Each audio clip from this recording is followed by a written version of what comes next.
Alright guys, the video I wanted to show you today is just a simple subject talking about shade hoops for your garden. If you live in a really hot sunny area like the desert southwest that we do, it's really a challenge to have your vegetables not get sunburned or get parched from that intense heat bearing down on them, and they don't get any shade at all during the day. It can take its toll on your vegetables. I want to talk about several things in this. First of all, the components involved in it, how to make the hoop, how to anchor it to the ground, the shade cloth, how to attach your shade cloth, and finishing up the season and storing it. So what I did is I'm standing in front of a couple of rows of peppers. These are sweet peppers, and the row over here, these are all hot peppers, different varieties. And these are really susceptible to the direct sun and the heat. Sunburning is a real problem with direct sunlight, and then wilting during the intense heat of the day is also a problem. So first of all, when I reached out to my county agent several years ago, he forwarded me a link to the extension service that had a website on an article that I've got right here, and I'll put this link in the description below. But the title of it is constructing shade structures, small area vegetable and fruit production. And what it does is it talks about just everything that I've got right here. And if you want more information on it, I'll put that link in there for you. So first of all, making the hoops. So what I have here, this is just 1/2 inch EMT, or rigid conduit. It's electrical conduit, metal conduit, and it comes in 10-foot lengths. So what you do is bend a hoop, and you can change the radius to whatever size arch you want. And to do that, I have a jig right here that I purchased from an online store, a gardening store. And this is a hoop bender, specially made for these. And you select the radius that you want. You'll have to attach this somehow, either to a table, they suggest a picnic bench or whatever. What I did is I anchored it to a scrap piece of plywood and then clamped that plywood to my table because I didn't want to drill into my table. And so you have it laying flat. You attach the end right in here and you bend it around, and it'll make that radius. So I have that I use quite often as I need more of these. So once you have the shade hoop made, then mine are spaced, I don't know, maybe about 5 feet apart.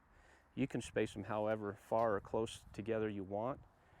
And the first year I did it, just because I didn't have the money to put into the initial expense, I just shoved them into the ground as far as I could. But the problem with that is they're not really anchored. The wind will knock them right over. So then I used concrete stakes that I had on hand to anchor them down temporarily. So the second year, then I had a little more money to invest into it, and I got rebar, and I cut them into 2-foot lengths. So you can get rebar, they come in 10-foot lengths or 20, depending on where you get them. And what I did is I marked them into 2-foot lengths, and you get a piece of rebar like that. I guess if you only have a few to get, you can buy them in this length too from the hardware store, Home Depot, Lowe's, whatever. But it is cheaper to buy a full length and then cut it up if you're able to do that. So what I do is first of all, I'll spread out my hoops, how far apart I want them, and lay them on the ground. And then I'll take these and spread them out. And then I'll come back with a sledgehammer and drive them in about halfway into the ground, maybe a little more than halfway down into the ground. Then, and I only do it on one side, then I come back and shove the end of the pipe Oops, this one has dirt on it, so it was this side. Then I'll shove the end of the pipe down on it, and also into the ground as far as I can, and then it's anchored. So that gets me started. Now they're standing up in the proper spacing that I have, but still you got to worry about wind. Once this shade cloth is attached to it, this becomes a sail, and if you get really strong winds, it will take them off the rebar and lay them over, and that has happened. So what I do is, again, on this side I have the rebar. On this side I drive in a concrete stake on an angle, and then I just tie wire it. So this is anchored now, and the wind will not take it off. And I do that on every single one. You might be wondering, why don't you just put a piece of rebar on both sides? Well, you could do that, but the rebar has to be perfectly at the same angle as this. If you overbend them or whatever, they may not be, the legs of the hoop may not be coming straight down. They might be tapered. And if they're tapered at all, they won't slide down on two pieces of rebar. So this is the easiest way to do it. Once they're all set into the ground, then I come along with the shade cloth, unroll it, and they're attached with these clamps. And the same place that I got the hoop bender, they also sell these snap clamps, and this is for 1/2 inch EMT. They do sell different sizes, so make sure you get the right size, and they just snap right on. And you'll notice that I also have a spring clamp on this, because if you get a strong windstorm, these will pop right off, and then you'll go chasing your things throughout your garden. Hopefully you can recover them all. So another year I put in the expense of buying a clamp, and I got these at like Harbor Freight. That's the cheapest place I found them, and I have a couple hundred of them. So once I put these on, I've never had that problem anymore, and I can reuse them year after year. I just, at the end of the year, take them all off, put them in a 5-gallon bucket. I put the clamps in one bucket, I put the snap clamps in another separate bucket, so they're ready to go the next year. So that's how this is all attached. Now let me talk about the shade cloth. Some do's and don'ts. I searched on Amazon, but there's 2 different kinds of this fabric. Make sure, if you're going to cut this stuff, you get the woven, or excuse me, not the woven, the knitted fabric. This is knitted, so if I cut it, it will not unravel. The woven one will unravel, and it'll be ruined if you cut it. So make sure you make a note of that to yourself. Also, there's different shade percentages. You can get a 20% shade cloth, 30%, 40%, 50%, whatever. To be honest, I can't remember what this one is. I think it might be 40%. Just bear that in mind. If you shade your crops too much, they need that sunlight to produce the fruit, and for the flowers to make a fruit on them, or a vegetable.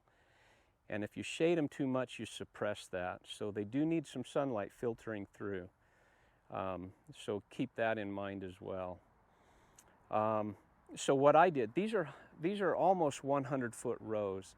So I bought a 100-foot long piece of shade cloth, and it was 10 foot wide. I cut it right down the middle with scissors, and it cuts really easy. And there was a seam right down the middle at about 5 feet, which made it easy to stay right in the center of it. So I spread it out on my lawn and sliced it right down the middle, and I have 2 shade cloths out of one. And I've used them year after year. Right now these are going on maybe 4 years, 3 for sure, but this might be the 4th year I've had this, and they're just perfectly fine. So that was a good investment. So taking it all apart, just unclamp everything like I mentioned before, put them in a bucket to store them. If you have to, drag your shade cloth to a flat area so you can fold it and wind it up, roll it up, and then just tie it with some string and store it for the winter, and you're ready to go the next year. I left them at the 100-foot length, and what I do is right over here, I start at the top of the row, and whatever's left over, I just keep it up, balled up, and I wind it up and I weigh it down with a big rock, and that's where it'll sit for the rest of the year. And this has worked great for me. This is a really good solution, and I'm glad that my extension agent pointed this out to me in the direction of that link that they had, because that was really useful to me. I lost a lot of vegetables due to sunburn, and the stress of the heat can really have an impact on your vegetables as well. Okay, another thing I wanted to mention about storing your hoops. You can see how I've got a rack that I've just kind of screwed onto the wall of the cabin here, the shed. Everything is neatly organized and hanging up, and that's where it'll sit for the winter. So one thing you need to remember is the legs are pointing down so that no moisture can get in them, no melted snow, no rain. If moisture gets in these from these legs being up, or even laying on the ground slightly inverted to where water can run down in, if it freezes, this is going to burst and crack, and then it's no good. So make sure that you store these in a way that moisture is not going to get inside of them, and then you'll get years and years of use out of these. They'll never rust because they're galvanized, and they'll last a long time. I hope this helps you. I'm sharing this because sometimes you're trying to find ideas and you don't know where to turn, and I found something that helps me a lot, so I'm sharing this with you, and I hope you get something out of it. So good luck to you, and I look forward to sharing more things with you in the future. So see you on the next one. Thanks for watching.